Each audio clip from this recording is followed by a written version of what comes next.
Good afternoon. Today we'll be talking about data structures, and my name is Saksham. So, to start off, let's talk about algorithms. What is an algorithm? An algorithm is a way of solving a well specified computational problem.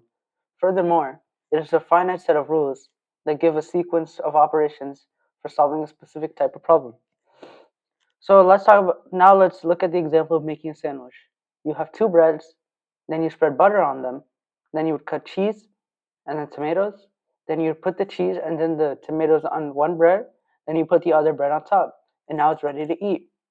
This is an example of an algorithm because if you follow this process every time, you will get the same result. Now let's talk more specific algorithm. Euclid's algorithm.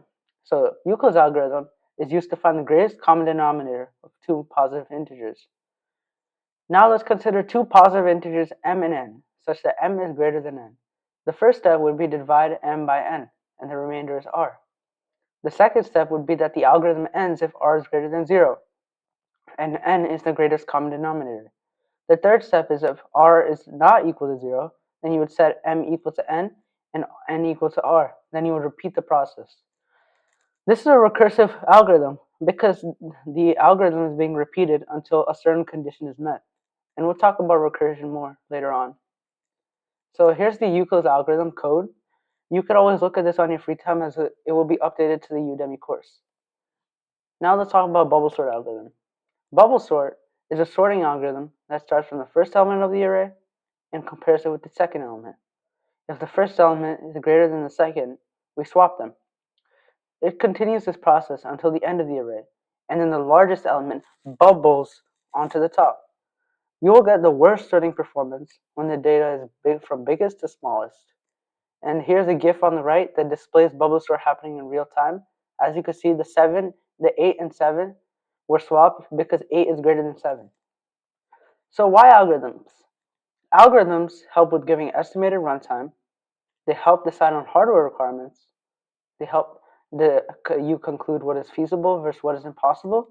And finally, improvement is a never-ending process.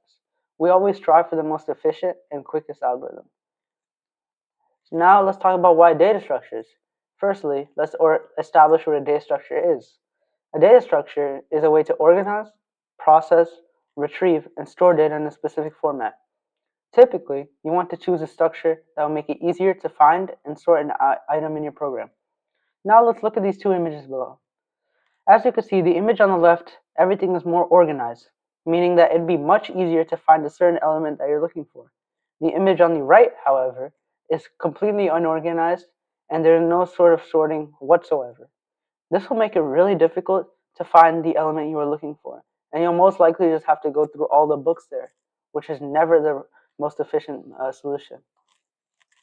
Now let's look at the correctness of an algorithm.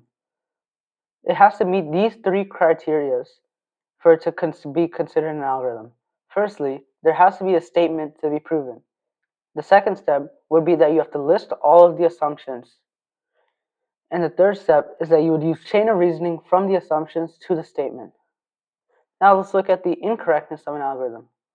First, you would try to give a data set for which the algorithm does not work. You typically want to consider small data sets, and especially consider borderline cases because those are the ones that your algorithm often is not accounted for. And that's it for this video. Welcome back to my Udemy course. Now we'll be talking about the analysis of algorithms. So there are some certain components when you are looking at an algorithm. You have to consider the time complexity and the space complexity. The time complexity is how much time an algorithm takes to run, and space complexity is how much space an algorithm takes. It is very difficult to obtain the absolute time an algorithm takes because of the different environments. And now that space complexity is not really much of a problem because RAM is really cheap. Let's look at these 5 elements, an array of 5 elements, and an array of 11 elements. An algorithm will take less time to work with fewer data elements than one with more elements, meaning that the one with 11 elements will take more time to process than the one with the 5 elements. So now let's look how to measure time. Algorithm 1 in the picture has linear growth, whereas algorithm 2 has a quadratic growth.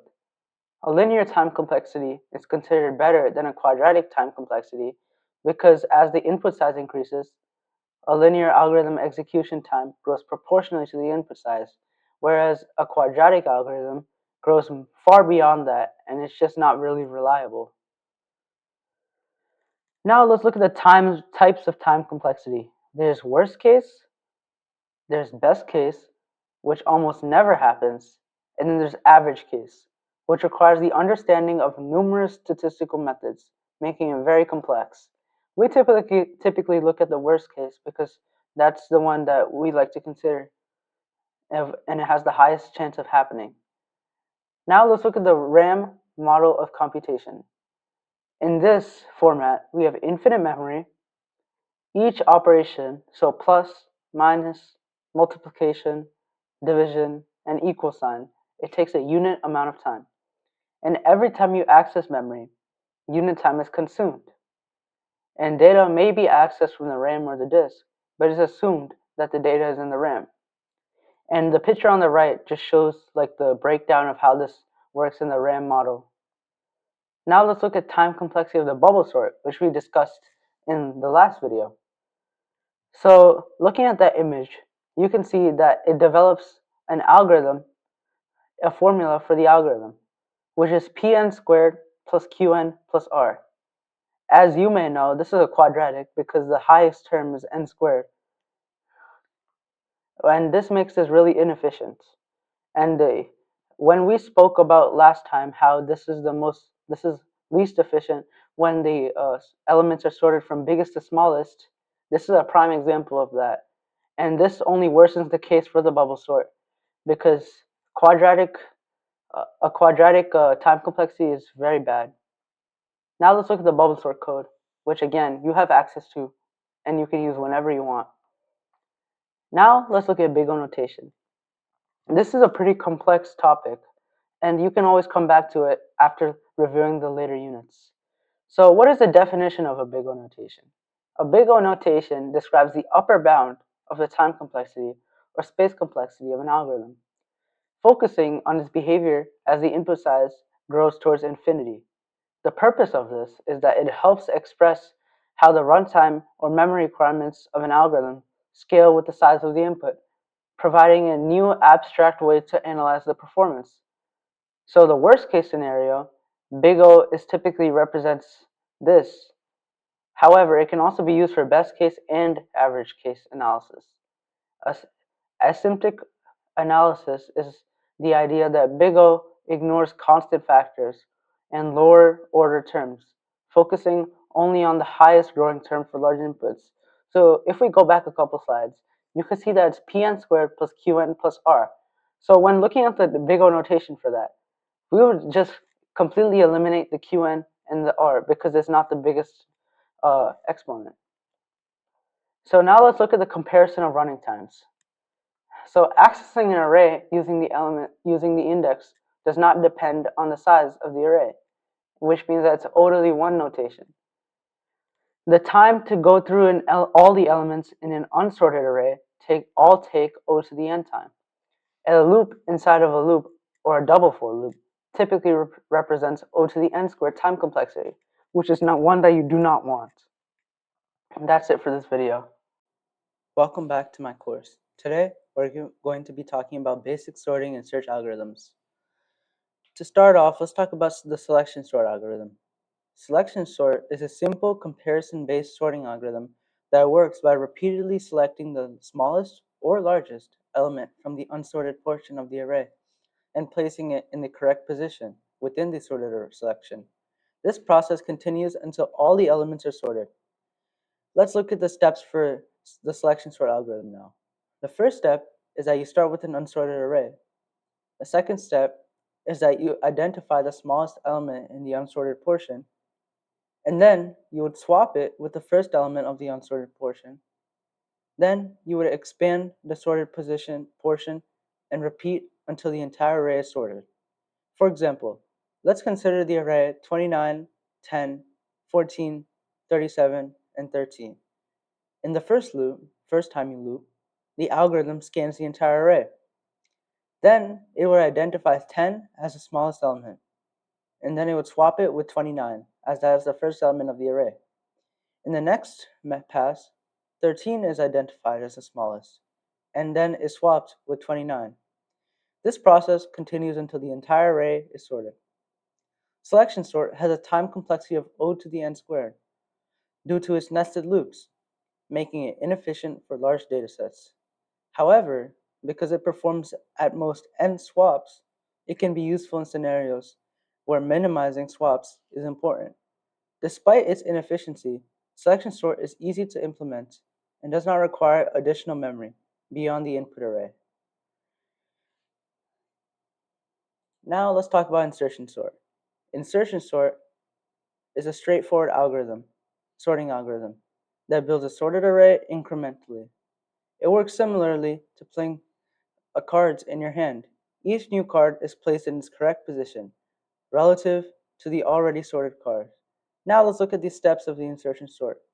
The first step is that it considers the first element as a single element sorted array.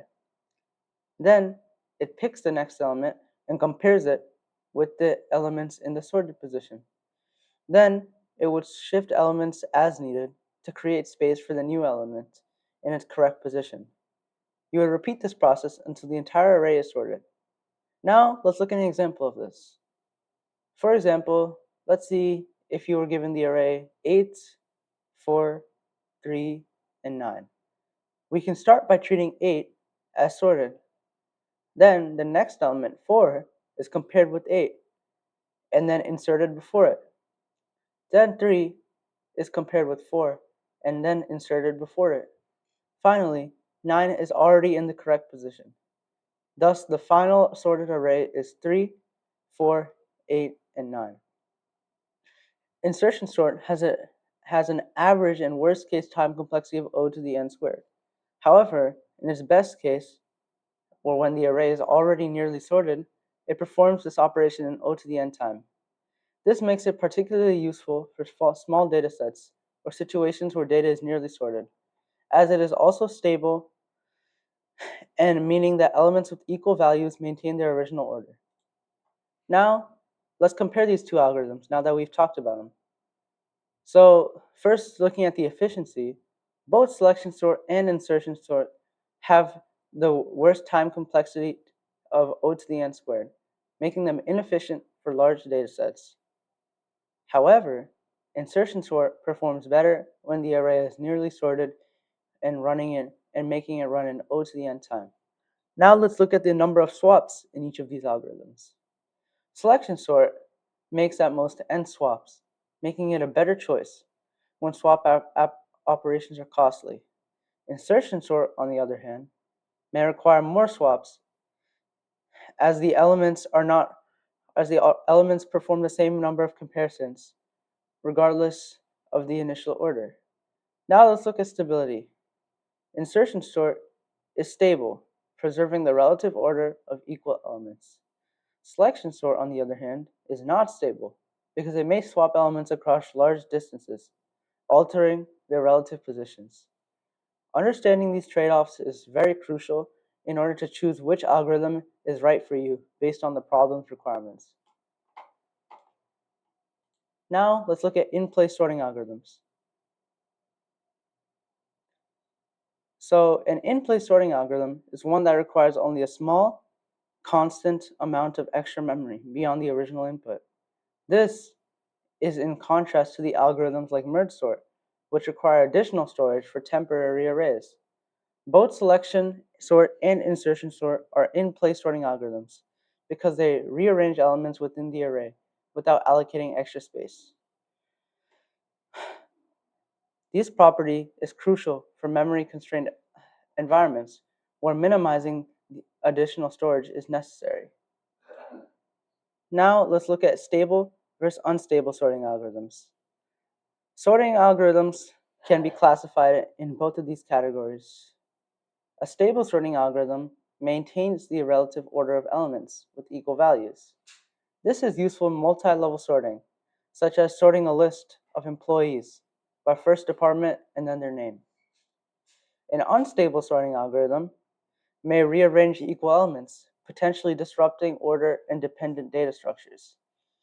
Insertion sort is stable because it does not move equal elements relative to each other. Selection sort, however, is unstable because swapping operations may reorder equal elements arbitrarily. Stability is important in applications like database sorting, where the relative order of the records with equal keys should be preserved. Now, let's look as to how to find an element in an ordered array. First of all, let's establish that searching for an element in a sorted array is far more efficient than searching in an unsorted one. Instead of scanning each element linearly, we can use binary search to locate the target element in O to the log n time. Now let's look at how binary search works. The first step would be to identify the middle element of the array. If the middle element is a target, then you would return it. If the target is smaller, then you would repeat this search on the left half of the array. If the target is larger, you would repeat the search on the right half. You would continue this process until the element is found, or the subarray size becomes 0. Binary search drastically reduces search time in comparison to linear search, making it ideal for large datasets. However, it requires that the array be sorted beforehand. Now, let's look at inserting and deleting in an ordered array. In an ordered array, inserting and deleting elements requires maintaining the order, which may involve shifting elements. In insertion, you would first locate the correct position for the new element using binary search. Then, you would shift all subsequent elements to the right to create space. And this process takes O to the n time in the worst case. Then finally, you would insert the new element.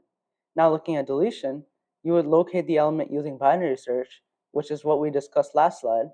Then you would remove the element and you would shift all of the subsequent elements leftward to close the gap.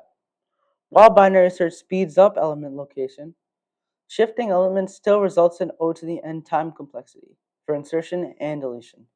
This makes ordered arrays inefficient for frequent modifications. Instead, data structures like linked lists, which allow constant time insertions and deletions, are often preferred. This concludes our lesson for today. Welcome back to my course. Today, we're going to be talking about linked lists. So, what is a linked list? A linked list is a fundamental data structure used to store a collection of elements dynamically. Unlike arrays, linked lists do not require a contiguous block of memory. Instead, they use nodes, where each node stores a value and reference to the next node in the sequence.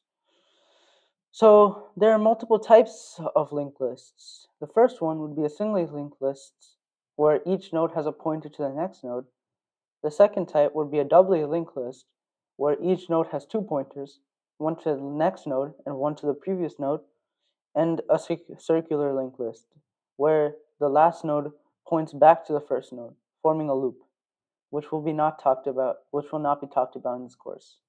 Linked lists allow for efficient insertion and deletions in comparison to arrays. Now, let's talk about a node. A node is the building block of a linked list. Each node consists of two primary components. One, the data, which is a value stored in the node, and the pointer, or the reference, which is a link to the next node in the list. For a doubly linked list, a node includes an additional pointer to the previous pointer, showing traversal in both directions. Nodes are allocated dynamically in memory, making linked lists a flexible data structure for efficient memory management. Now, how do you insert a new node? Inserting a new node in a linked list requires adjusting the pointers to maintain the sequence. There are different insertion scenarios. So let's say you're trying to insert at the beginning. Well, the new node's pointer would be set to the current head, and the head reference is updated to the new node. If you're trying to update it at the end, then the list is traversed until you find the last node, then its pointer is updated to reference the new node. And if you're trying to insert it at a specific position, the list is traversed to its desired position. and pointers are just to insert the new node without breaking the sequence. In contrast to arrays, linked list insertion does not require shifting elements, which makes it efficient, particularly for large datasets. Time complexity varies. It is O to the 1 for inserting at the head, O to the n for inserting at an arbitrary position, or at the end. Now, let's look at how to delete at the head node. So, deleting the head node is not a simple operation, but it requires careful pointer management. First, you would like to store the reference to the current head node. Then, you would update the head pointer to point to the next node in the sequence. Then, you would free memory allocated to the deleted node. For doubly linked lists, an additional step is required, which is that you have to update the new head node's previous pointer to null. This deletion operation runs in O to the 1 time, making it highly efficient. Now, let's look at the length of a linked list. To determine the length of a linked list, we traverse the list while maintaining the count of nodes. The process follows these steps. The first step is to initialize a counter to 0. Then the second step would be to start from the head, and you would iterate through each node, incrementing the counter at each step. Finally, you would stop when the end of the list is reached, and you would return the counter value. Since this approach involves visiting each node once, the time complexity is O to the n, where n is the number of nodes in the list. Now let's talk about a doubly ended list.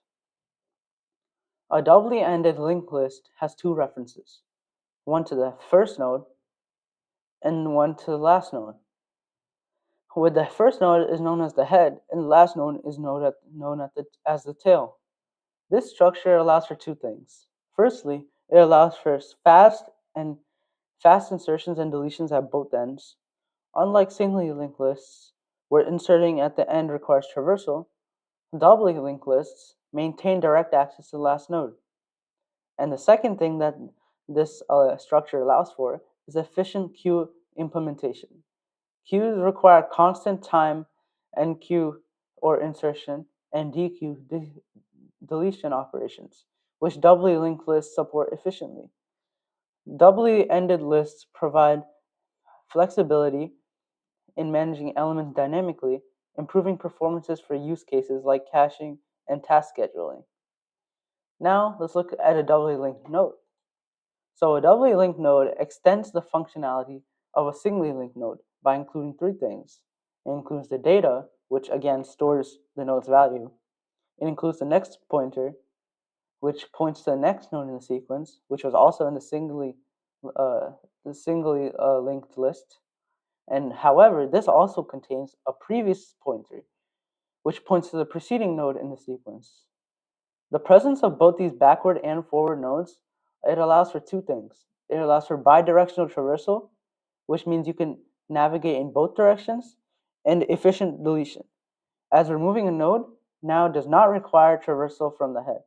However, the trade-off for this flexibility is increased memory consumption, as each node requires additional storage for the previous pointer. Despite this, doubly linked lists are widely used in applications such as browser history tracking, undo and redo functionalities, managing LRU, which is least recently used caches. Understanding linked lists and their variations is crucial for efficient memory management and optimizing dynamic data handling in software applications. That's it for this video. Welcome back to my course. Today, we're going to be talking about stacks and queues. So to start off, let's talk about a stack. A stack is a linear data structure that follows the last in, first out, or LIFO principle. This means that the last element added to the stack is the first one to be removed. It operates similarly to a stack of plates, where you add a new plate to the top and remove the top plate when needed.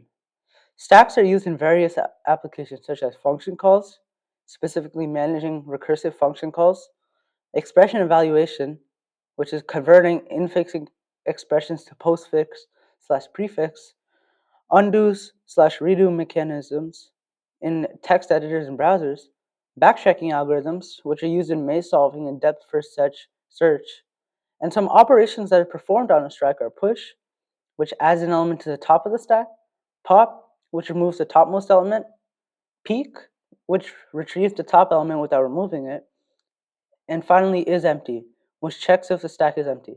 Stacks can be implemented using arrays or linked lists, with the linked list approach providing dynamic memory allocation. Now let's look at the approach for this. So stacks can be implemented using two main approaches. The first approach is the array-based stack, which uses a fixed size array to store elements. It is simple but limited in size. The second approach is a linked list based stack, which uses dynamic memory allocation, eliminating the fixed size constraint, but it requires extra memory for pointers. The array-based stack is faster in terms of access time, since the elements are stored in contiguous memory locations, whereas the linked list-based stack is more flexible due to its ability to dynamically expand or shrink. Now let's look at what a queue is. So a queue is a linear data structure that follows the first in, first out, or FIFO principle. This means that the first element added to the queue is the first one to be removed. It is analogous to the real-world queue, such as a line or add a ticket counter. Some common applications of queues include job scheduling, specifically in operating systems for managing processes, task management in customer support ticketing systems, data streaming, which is a networking where packets are transmitted in order. Some operations that are performed on queue is on queue, which adds an element to the rear of the queue, dequeue, which removes the element from the front, which retrieves the first element without removing it, and isEmpty, which checks if the queue is empty. Queues can be implemented using arrays or linked lists, with linked lists providing more flexibility in a dynamic memory allocation. Now let's look at the array implementation of a queue. A queue can be implemented using an array with two pointers, a front pointer, which points to the first element in the queue, and a rear pointer, which points to the last element in the queue. Some operations in an array-based dequeue are firstly the onQueue, which increments the rear pointer and inserts the new element, the dequeue, which removes the front element and shifts the front pointer. A major drawback, however, is that in an array-based queue, after multiple dequeues, there may be space that is wasted. This issue can be resolved using a circular queue. However, we are not covering that in this course as it is far too advanced for what we are covering. Now let's look at a double-ended queue, or a dequeue. So a double-ended queue, or dequeue, is a more generalized version of a queue, where insertion and deletion can occur from both ends. It is a versatile data structure that is used in caching, scheduling, and memory management. There are two types of dequeues. Firstly, there's an input-restricted dequeue, where insertion is allowed at one end, but deletion is allowed from both ends. And there's an output-restricted dequeue, where deletion is allowed at one end, but insertion is allowed from both ends. Finally, let's look at the dequeue operations. So to start off, we have push front, which inserts the element at the beginning. Then we have pushback, which adds the element at the end. Then we have pop front, which removes the first element from the dequeue. Then we have pop back, which removes the last element from the dequeue. Then we have front, which gets the front element of the dequeue. Then we have back, which gets the last element from the dequeue. Then we have empty, which checks whether the dequeue is empty or not. And finally, we have size, which determines the elements of the dequeue. As you can notice, the time complexity for all of these operations are O to the 1, making them extremely efficient. That's it for today's lesson. Welcome back to my course. Today, we're going to be talking about binary trees. So what is a binary tree? A binary tree is a hierarchical data structure in which each node has at most two children, a left child and a right child. It is widely used in searching, sorting, and hierarchical representations of data. Now let's look at the types of binary trees. There's a full binary tree, where each node has either 0 or 2 children. There's a complete binary tree, where all levels are fully filled except possibly the last level, which is filled from left to right. There is a perfect binary tree where all internal nodes have 2 children and all leaf nodes are the same level. Then there is a binary search tree, or BST, which is a binary tree in which the left child contains values smaller than the parent node and the right child contains values greater than the parent node. Now let's look at the tree data structure. So a tree is a nonlinear data structure that consists of nodes connected by edges. The topmost node is called the root, and nodes without children are called leaves. Now let's look at some properties of these trees. So the root node is the first node in the hierarchy. Then there's a parent-child relationship. And what I mean by this is that nodes are connected through edges, where the top node is the parent and the lower node is the child. Then there's depth, where the number of edges from the root to a particular node, and there's height, which is the longest path from a node to a leaf. Trees are used in file systems, databases, network routing algorithms, due to their hierarchical nature. Now let's look at deleting a node. So node deletion in a binary search tree involves 3 cases. The first case is deleting a leaf node, which is very simple. All you do is just simply remove the node from the tree. Then there's deleting a node with 1 child, where you would have to bypass the node and connect its child directly to its parent. Then there's deleting a node with 2 children, in which you replace the node with either its in-order predecessor, which is the largest node in the left subtree, or its in-order successor, which is the smallest node on the right subtree, and you delete the replacement node from the original position. Proper deletion ensures that the BST properties are maintained. Now let's look at how to find the min and max of these. So in a binary search tree, the minimum and maximum values are located at the extreme left and right of the tree respectively. So to find the minimum, you start from the root and move left until the last node is reached. Similarly, to find the maximum, you would just start from the root and just move right until the last node is reached. The time complexity of these operations is O to the h, where h is the height of the tree. In a balanced BST, this is O to the log n, but in a skewed tree, it can be O to the n. Now let's look at in-order traversal. In-order traversal is the order in which the nodes are visited. So in this case, they're visited from left to root to right. So first step would be to recursively traverse the left subtree. Then you would visit the root node, and then finally you would recursively traverse the right tree. This traversal technique is used for retrieving sorted data from a binary search tree and has a times complexity of O to the n. Now let's look at a pre-order traversal. So a pre-order traversal follows the root to left to right sequence. So first you would visit the root node, then you would recursively traverse the left subtree, then you would recursively traverse the right subtree. This is used for copying trees and expression evaluation in compilers. The time complexity for this is O to the n. Now let's look at post-order traversal. So post-order traversal follows the left to right to root sequence. So first it would recursively traverse the left subtree, then it would recursively traverse the right subtree, and finally it would visit the root node.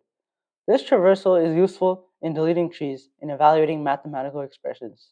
The time complexity for this is O to the n. Now let's look at balanced trees. So a balanced tree maintains a height close to O to the log n, ensuring efficient operations. Some examples include an AVL tree, which is a self-balancing binary search tree where the height differences between the left and right subtree is at most 1. Then there is a red and black tree, which is also a self-balancing binary search tree where each node has a color red or black to maintain the balance. Then finally there's B trees, which are used in databases for efficient disk-based searches. Balanced trees improve search, insertion, and deletion times, preventing skewed structures. Now let's look at an unbalanced tree. So an unbalanced tree has uneven distribution of nodes, leading to a worst case height of O to the n. This results in degraded search and insertion performance, similar to linked lists. A skewed binary search tree is a common example of an unbalanced tree. Balancing techniques like AVL rotations or red-black tree rebalancing help maintain tree efficiency. Now let's look at time complexity. So the efficiency of tree operations depends on the tree's balance. So for search, insert, and delete, the average case is O to the log n in a balanced binary search tree. And in a worst case scenario, which is often referring to it being a skewed tree or an unbalanced tree, the search time is O to the n. For traversal, it is O to the n of all types, in order, pre-order, and post-order. Balancing trees ensures optimal performance, making them suitable for applications requiring fast lookups and updates. Understanding binary trees and their operations is fundamental for optimizing hierarchical data storage and retrieval in real-world applications, such as databases, AI, and networking. That's all for this video. Welcome back to my course. Today, we're going to be talking about recursion. So, what is recursion? Recursion is a fundamental concept in computer science where a function call calls itself to solve a problem. It is used to break complex problems into simpler ones by reducing the size of the input with each call. A recursive function typically has a base case to prevent infinite loops and recursive calls that reduce the problem size. Recursion is commonly used in algorithms such as sorting, searching, and solving mathematical problems. So let's look specifically at recursion. So recursion works by dividing a problem into smaller subproblems until the simplest base case has been reached. Every recursive function must have a base case to stop recursion and a recursive step that calls the function with a modified input. Recursion can be direct, where a function calls itself, or indirect, where multiple functions call each other in a cycle. Understanding recursion helps in implementing efficient algorithms in tree traversal, backtracking, and dynamic programming. Now, let's look at the Tower of Hanoi. So, the Tower of Hanoi is a classic example of a recursive problem. It involves moving a set of desks from one peg to another using an auxiliary peg. Following these rules, only one disk can be moved at a time. The second rule is that a disk can only be placed on a larger disk or an empty peg. And the third rule is that the goal is to move all the disks from the source peg to the destination peg in the fewest moves. The solution follows a recursive approach. So you would first move n-1 disks to the auxiliary peg. Then you would move the largest disk to the destination peg. Then you would move n-1 disks from the auxiliary peg to the destination peg. The number of moves required follows the formula 2 to the n-1, where n is the number of disks. Now let's look at another sorting algorithm, merge sort. So merge sort is a divide and conquer sorting algorithm that splits the array into two smaller subarrays, sorts them individually, and then merges them back together. It ensures stable sorting with the worst time case complexity of O to the n log n, making it efficient for large data sets. This process involves dividing the array into two halves, then recursively sorting each half, and then merging the sorted halves back together. Merge sort is widely used in applications where stability and predictability are required. Now let's look at the steps required in merge sort. So the first step is that if the array has 1 or 0 elements, it is already sorted. Then you would split the array into two halves. The left subarray contains the first half of elements, and the right subarray contains the second half of elements. You will repeat this step recursively until each subarray only contains one element. Then you would conquer the subarrays. Specifically, what I mean by this is that once the subarrays contain only one element, which are naturally sorted, then you would recursively combine them by comparing and arranging the elements in sorted order. Then finally, you would merge the subarrays. You would take the two sorted subarrays and merge them into a single sorted array. The first step in this would be to compare the first element of both subarrays. You would add a smaller element to the result array and move on to the next element in that subarray. You would repeat this until all elements from both subarrays are added to the result. Now let's look at the time complexity of merge sort. So the best case scenario for this is it takes O to the log n time, as it repeatedly halves the inputs. The merging process takes O to the n time for each level of recursion, and since there are log n levels, the total time complexity is O to the n log n.